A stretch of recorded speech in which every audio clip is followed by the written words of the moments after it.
Assalamualaikum warahmatullahi wabarakatuh. Bagaimana kabarnya anak-anakku semuanya? Kelas 11 MIPA 1 dan kelas 11 MIPA 2. Semoga kita semua selalu diberi kesehatan dan selalu dalam lindungan Allah Subhanahu wa taala. Baiklah, sebelum kita melanjutkan ke pembelajaran biologi, perkenalkan lebih dahulu. Nama Ustadz Zindir Darmawan, alamat Karangluas. Ustadz biasa dipanggil dengan Ustadz Zindi atau Ustadz Zin juga boleh. Kemudian latar belakang Ustadz S1 pendidikan biologi dan S2 pendidikan sains dari Universitas 11 Maret. Kemudian di tahun ajaran 2021-2022 Ustadz mengampu mapel IPA dan biologi. Kemudian ini ada nomor Ustadz ya, ada nomor WA Ustadz, silakan dicatat atau di-save juga boleh. Nanti jika dibutuhkan silakan bisa WA ke Ustadz mengenai pembelajaran biologi yang belum kita pahami ya, bisa ditanyakan langsung ke Ustadz. Insya Allah nanti Ustadz akan balas via chat WA ataupun via voice note juga boleh, menyesuaikan dengan pertanyaannya ya.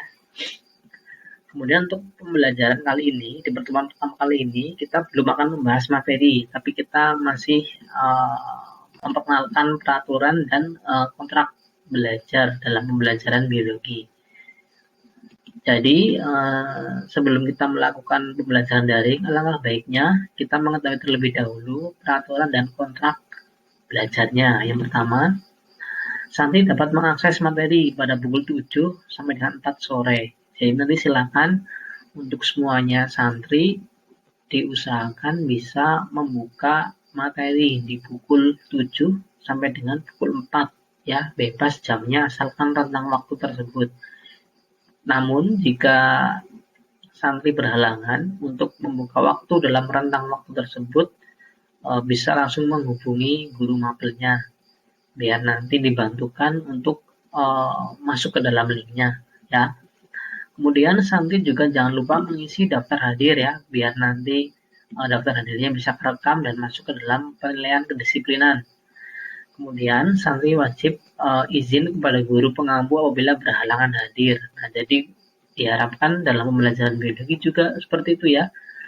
Jika anak-anakku semuanya masih dalam keadaan sakit misalnya, jangan lupa untuk izin kepada Ustadz ya, bisa langsung chat lewat WA juga boleh ataupun disampaikan ke wali kelasnya. Kemudian santri wajib mengerjakan tugas, santri wajib mengikuti penilaian harian. Penilaian harian ini nanti bisa mencakup penilaian harian ulangan dan juga ada penilaian tengah semester dan akhir semester.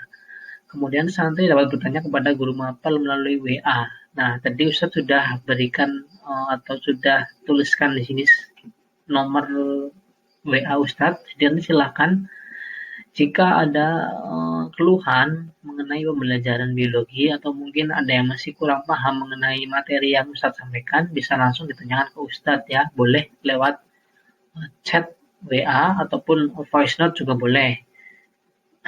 Jika memungkinkan untuk telepon juga boleh. Silakan ditanyakan jika masih ada yang belum dipahami. Nah, ini peraturan dan kontrak belajar yang wajib santri semua laksanakan ya pada proses pembelajaran biologi. Kemudian selanjutnya adalah penilaian. Nah, dalam pembelajaran biologi ya, ataupun dalam pembelajaran yang lainnya, terutama mapel umum, pasti kita sudah ketahui semuanya. Penilaian ada 3 ya, ada kognitif, afektif, dan psikomotor. Nah, kognitif ini nanti diharapkan santri semua bisa mengikuti pembelajaran dengan baik. Jadi santri dapat memahami teori-teori pembelajaran dalam biologi. Kemudian ada afektif. Nah, afektif ini berkaitan dengan keaktifan dan disiplin siswa ya, baik di kelas maupun di rumah atau daring pada saat daring. Jadi pada saat daring jika disiplin mengikuti daring, disiplin mengikuti pembelajaran ya, melihat video pembelajarannya, maka efektivitas ini nanti akan ada nilainya tersendiri. Begitupun juga nanti jika sudah pembelajaran luring atau pembelajaran di kelas, misalnya santri aktif bertanya, ini juga akan menambahkan nilai pada penilaian afektif. Kemudian penilaian psikomotor.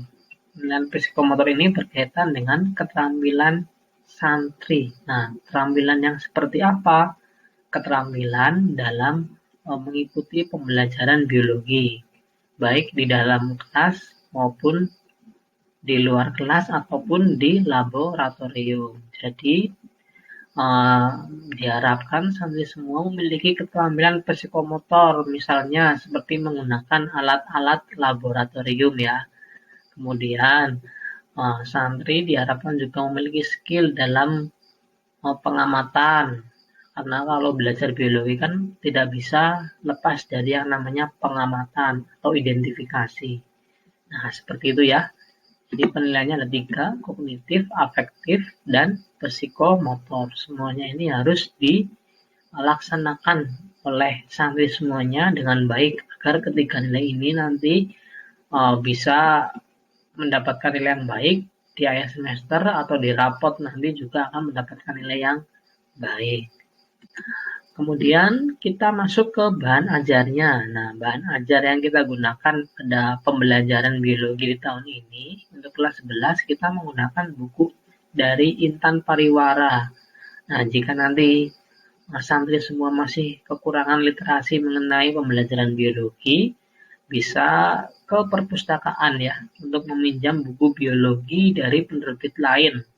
Itu ada dari Erlangga, sama ada dari Tiga Serangkai kalau tidak salah, kemarin saya lihatkan di perpustakaan.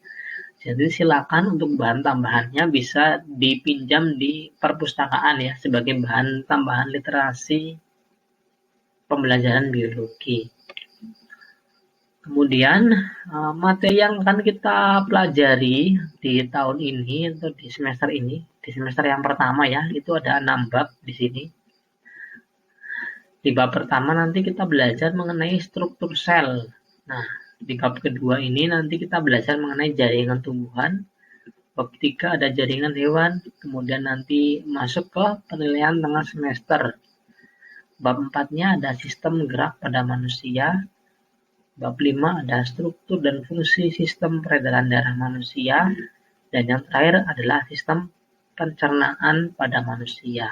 Nah, jadi diharapkan nanti santri semua bisa mengikuti ke-6 bab ini di semester yang pertama ini, di semester 1, bisa mengikuti dengan baik sehingga nanti di akhir pembelajaran atau di penilaian akhir semester 1 bisa didapatkan nilai yang baik ya, sehingga nanti nilai-nilai yang selanjutnya juga bisa mengikuti, akan baik juga. Kemudian di dalam belajar biologi, kita juga tidak terpaut oleh teori-teori atau pembelajaran-pembelajaran yang sifatnya kontekstual saja, tetapi juga kita belajar mengenai praktikum atau implementasi dari teori-teori yang kita sudah pelajari di kelas. Jadi nanti insya Allah menyesuaikan dengan babnya. Tadi ada 6 bab. Nah, paling tidak nanti dari ke-6 bab ini kita bisa melakukan praktikum ya, baik di dalam lab maupun di luar laboratorium. Nah, begitu saja untuk materi yang bisa Ustaz sampaikan untuk pertemuan yang pertama kali ini. Jadi di pertemuan yang selanjutnya kita baru akan membahas mengenai materi biologi di bab pertama, yaitu struktur sel ya. Jadi silakan dipelajari di materi yang pertama, bab pertama, yaitu mengenai struktur sel. Boleh dibaca-baca dulu di bukunya, kemudian juga boleh browsing di Google Chrome ya, boleh browsing, silakan dicari literasi mengenai struktur sel. Nah, kemudian jika besok atau di pertemuan selanjutnya ada yang ingin ditanyakan seputar pembelajaran biologi, mungkin ada yang belum paham atau mungkin ada yang kurang jelas, bisa langsung ditanyakan ke Ustadz di nomornya ini ya. Silakan dicatat, kemudian di save juga boleh nomornya Ustadz. Nah, sekian dari Ustadz Akhirul Kalam. Kurang lebihnya Ustadz mohon maaf. Wabillahi taufiq wal hidayah. Wassalamualaikum warahmatullahi wabarakatuh.